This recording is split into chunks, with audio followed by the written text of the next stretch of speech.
और चलिए बड़ी खबर आपको बता दें, जहां अखिलेश यादव ने एसआईआर को लेकर सवाल उठाए। अखिलेश यादव ने एसआईआर को अलोकतांत्रिक बताया है।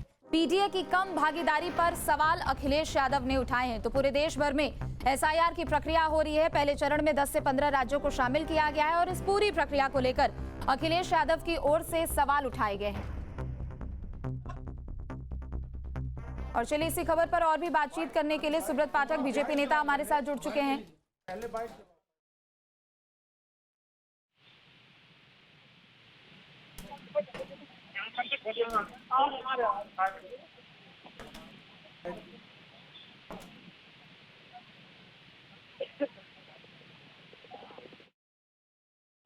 एसआईआर होना, क्योंकि बहुत लंबा हम लोगों ने संघर्ष किया। इलेक्शन कमीशन निष्पक्ष कार्रवाई नहीं करता। इलेक्शन कमीशन की जिम्मेदारी है कि वोटर लिस्ट को ठीक रखना, पूरा वोट पड़ जाए।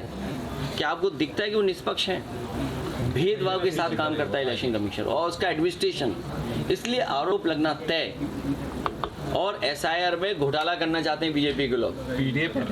ये तो अनडेमोक्रेटिक इसलिए भी है। जितने भी बीएलओ हैं, आप बीएलओ की लिस्ट निकाल के लाइए। अगर एक भी उसमें पीडीए हो तो बताइए। पूरे उत्तर प्रदेश के बीएलओ और जो इलेक्शन संबंधित अधिकारी काम देखेंगे, एक भी मुसलमान नहीं है, एक भी यादव नहीं है। और चलिए सुब्रत पाठक हमारे साथ जुड़ चुके हैं। सुब्रत जी, स्वागत है आपका न्यूज स्टेट पर। अखिलेश यादव ने एसआईआर को अलोकतांत्रिक बताया है, क्या कहेंगे आप इस पर? देखो, एसआईआर आने के बाद उत्तर प्रदेश में इनका जो सपना है वो टूट जाएगा, तय है बिल्कुल। और निश्चित रूप से देखो, जिस प्रकार से जिस पार्टी की शुरुआत ही केवल लूट के आधार पर हुई हो, और जो कभी बूथ लूटा करते थे, बूथ लूट लेते थे, बैलेट पेपर लूट लेते थे, वह आपने देखा होगा कि एकदम से जब से वोट पड़ने लगे मशीन के द्वारा, तब से ये लोग चुनाव हारने लगे। और उसके बाद भी आपने देखा होगा कि जिस प्रकार से इन लोगों ने, अभी अखिलेश जी बात कर रहे थे, एक भी मुस्लिम नहीं, यादव नहीं, तो जिस प्रकार से एक व्यवस्था बनाकर हर बूथ पर जिस प्रकार से फर्जी वोट बनाए गए थे, वो फर्जी वोट एसआईआर से कट जाएंगे। और जो इनके तमाम सारे जो घुसपैठिए भी आकर इन लोगों ने जो वोट बैंक यहाँ के ऊपर बनाया है, वो वोट बैंक भी खत्म हो जाएगा। तो स्वाभाविक है, अपनी हार को देखकर डरे हुए हैं। एसआईआर कोई पहली बार नहीं हो रहा है, पूर्व में भी एसआईआर हो चुका है। लेकिन इस बार एसआईआर में जो लाखों वोट एक लोकसभा में, कन्नौज लोकसभा में भी आपने देखा होगा, अनुराग ठाकुर जी ने जो प्रेस कॉन्फ्रेंस की थी उसमें बताया था कि 2 लाख से अधिक वोट यहाँ के ऊपर फर्जी बने हुए हैं। तो इतना वोट जब फर्जी होगा और ये फर्जी वोट जो कटेगा, तो निश्चित रूप से इनको पीड़ा होना ही है। स्वाभाविक है, इनकी पीड़ा होनी भी चाहिए। वो तो कह रहे हैं कि उन लोगों ने लंबा संघर्ष किया, लेकिन चुनाव आयोग आप लोगों के साथ मिला हुआ है और उसी की शय पर बीजेपी काम कर रही है।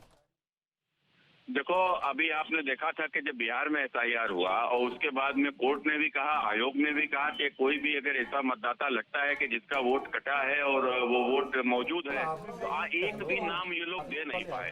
तो ये इससे दर्शाता है कि ये प्रक्रिया पूरी तरीके से साफ हुई है और पारदर्शी हुई है। लेकिन ये चूंकि अब ये मरा वोट भी डाल लेते हैं। आपने देखा होगा कि जिस प्रकार से इनके जो बूथ होते हैं, इनके बूथों पर 90% पोलिंग हो जाती है, 95% पोलिंग हो जाती है, बाकी किसी बूथ पर 60% से ऊपर पोलिंग होती नहीं है। तो मैंने जिस बूथ पर भाजपा जीत रही है उसकी पोलिंग परसेंटेज 55% है, 50% है, 60% है। और जिस बूथ पर समाजवादी पार्टी थी उनका वोट है, वहाँ जीत रहे 90% पोलिंग कैसे हो जाती है? मरे हुए का भी डाल लिया, फर्जी भी डाल लिया। तो ये जो वोटिंग इस तरीके से जब फर्जी वोट ही नहीं रहेगा, मरे हुए का वोट कट जाएगा, दो वोट बने हुए हैं वो कट जाएंगे, तो स्वाभाविक है कि इनका जो जीत का जो सपना है 2027 में वो ध्वस्त हो जाएगा। इसीलिए इनकी ये पीड़ा है। लेकिन वो कह रहे हैं कि आप लोग घोटालेबाजी कर रहे हैं एसआईआर के मुद्दे को भी लेकर। कैसे घोटाला कर लेंगे बीजेपी? देखो, घोटाला हमने कहा ना कि ये तो केवल इनका डर है, इसलिए चिल्ला रहे हैं। और न तो आप बताओ ना, अभी बिहार में हुआ एसआईआर, तो बिहार में किसका वोट ऐसा है कि जिसका वोट काट दिया गया, उसका वोट वोटर लिस्ट में नहीं आया, वो आदमी ने आकर दावा किया? कोई एक नाम ऐसा बता पाएंगे ये लोग? चलिए ठीक है, बहुत शुक्रिया आपका न्यूज स्टेट पर जुड़ने के लिए, बातचीत करने के लिए। तो अखिलेश यादव ने एसआईआर को लेकर सवाल उठाए हैं।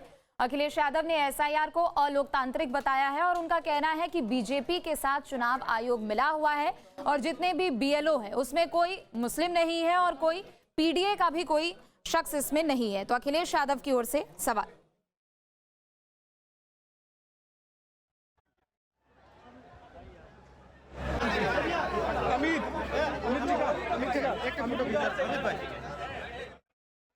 जहां भक्ति है हर शब्द में, कथाओं में छिपे हैं दिव्य रहस्य और ज्योतिष देता है जीवन को दिशा। धर्म से जुड़ी हर बातों को जानने के लिए हमारे चैनल स्तुति को सब्सक्राइब करें।